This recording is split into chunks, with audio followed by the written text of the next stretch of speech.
शहर की लुगाई गांव को आई। मधु शहर में रहने वाली पढ़ी लिखी मॉडर्न लड़की है। वो और पवन साथ कॉलेज में पढ़ते थे। धीरे धीरे उन दोनों में प्यार हो गया।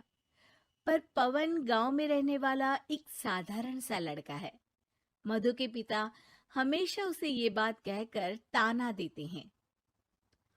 तुम वहां गांव में कैसे एडजस्ट करोगी? शादी करके तुम गांव तो चली जाओगी, पर अपनी सारी मॉडर्न सोच और चीजें यहाँ शहर में ही रख कर जाना। ये सुनकर मधु को बहुत गुस्सा आता है। तो क्या हुआ अगर वो लोग गांव के हैं? मैं वहां जाकर उस घर को बिल्कुल शहर की तरह बना दूंगी। शाम होते ही मधु पवन को वीडियो कॉल करती है। अच्छा हुआ तुमने वीडियो कॉल कर लिया। आओ, मैं तुम्हें आज अपनी माँ से मिलाता हूँ। अरे बिट्टू, क्या कर रहा है? ये क्या है? दूर करना इस टुनटुने को। जाने कौन दिख रहा है इसमें तो। अरे माँ, आपकी बहू का वीडियो कॉल है। आप इसमें अपनी बहू से आमने सामने बात कर सकती हैं। नमस्ते माँ जी, कैसी हैं आप? अरे जका, ये बहू ने अपने कानों में क्या लगाया है? जो कैसे झुमके हैं? झुमके नहीं माँ जी, इन्हें ईयरफोन्स कहते हैं। इससे सामने वाले की आवाज और अच्छे से आती है। मैं आपको भी ला कर दूंगी। अरे नहीं नहीं, हमें नहीं ना चाहिए। हमारे कान बिल्कुल ठीक है। हाँ। माँ जी की ये बातें सुनकर मधु को अपने पिता की बातें याद आ जाती है और वो उसी वक्त ये ठान लेती है कि वो अपने ससुराल को एकदम मॉडर्न ससुराल बनाकर रहेगी। कुछ दिन बीत जाते हैं। पवन और मधु की शादी हो चुकी है। आज मधु का अपने ससुराल में पहला दिन है। माँ जी, मैं आपके लिए एक तोहफा लाई हूँ। अरे इतना बड़ा तोहफा! अरे क्या लाई है रे इस बड़े से बक्से में? मधु बॉक्स खोलती है। ये क्या है? ये वैक्यूम क्लीनर है। मैंने आपको झाड़ू लगाते हुए देखा तो सोचा अब आपका काम आसान हो जाएगा। अरे वाह बहू वाह, तूने मुझे झाड़ू लगाते हुए देखा तो तू मेरा हाथ से झाड़ू लेकर खुद भी तो लगा सकती थी ना। पर नहीं, तूने तुझे मशीन लाकर मेरे हाथ में दे दी कि यह काम हमेशा मैं ही करूं। ये आजकल की शहरी छोरियां बिल्कुल नहीं बदलेगी। मधु को मन ही मन गुस्सा आता है, पर फिर भी अपना गुस्सा भूलकर मधु माँ जी को वैक्यूम क्लीनर इस्तेमाल करना सिखाती है। अगले दिन मधु सुबह उठती है तो ये आंगन में से कैसी आवाजें आ रही हैं? मधु दौड़ती दौड़ती आंगन में जाती है और देखते ही चौंक जाती है। अरे माँ जी, ये आप क्या कर रही हैं?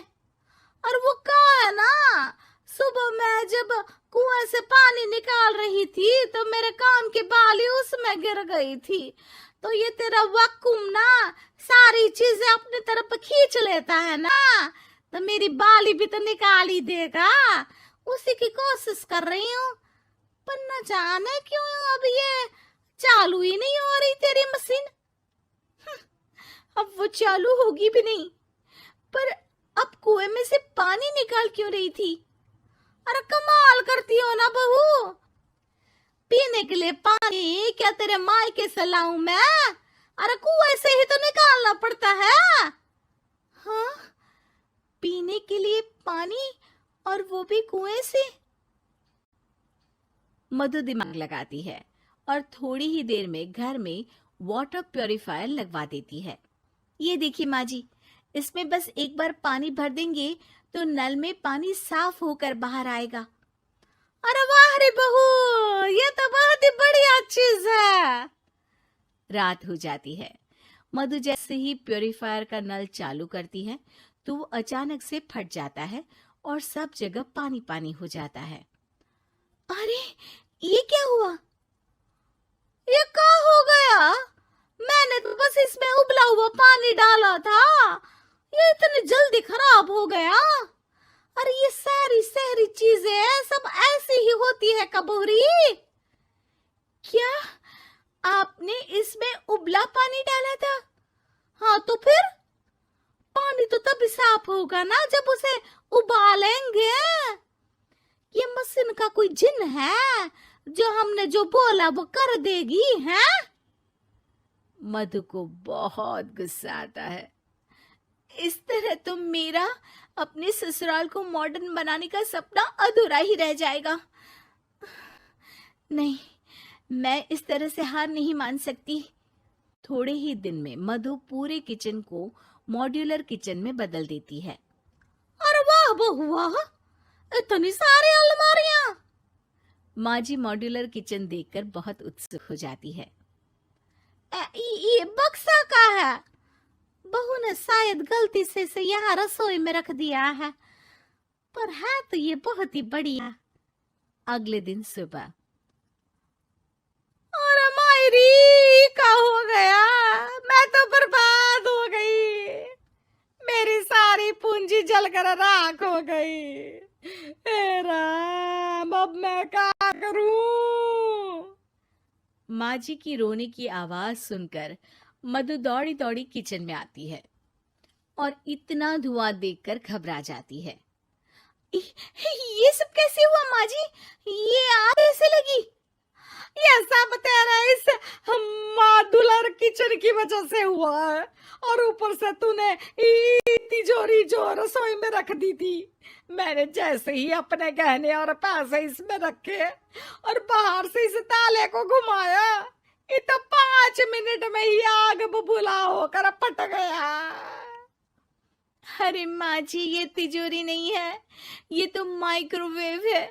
इसमें गहने नहीं रखते, खाना गर्म करने के लिए होता है ये। और ये जो आपने घुमाया ना, ये ताला नहीं है, आपने इसके टेम्परेचर को फुल कर दिया, इसलिए ये फट गया। माँ जी और जोर जोर से रोने लगती है।